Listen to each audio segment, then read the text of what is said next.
আজকে আমাদের এই প্রোগ্রাম আমাদের 16 বছর প্রচেষ্টার সংগ্রামের সমাপ্তির ইতিহাস লিখনের আজকের সমাবেশ।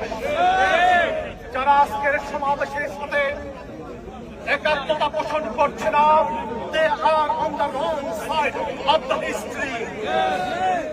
তারা বাংলাদেশে ফ্যাসিবাদের বিচার চায় না, তারা বাংলাদেশে ফ্যাসিবাদকে ফিরিয়ে আনতে চায়, তারা সংস্কার চায় না, তারা কোন রকমের চ্যাম্পিয়ন ভাবে ক্ষমতা উত্তোলন করার জন্য নির্বাচন দিতে চায়।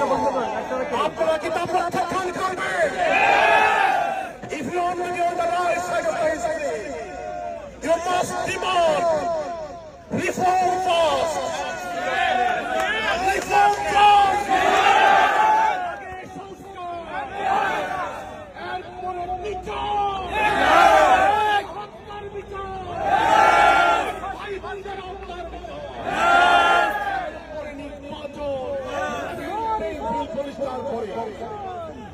আপনাদের সকলকে সংস্কার এবং বিচার প্রক্রিয়ায় বলিষ্ঠভাবে অংশগ্রহণ করে নির্বাচন অনুষ্ঠান করার সর্বাত্মক প্রচেষ্টায় আপনাদের সহযোগিতা কামনা করে আমার বক্তব্য শেষ করছি।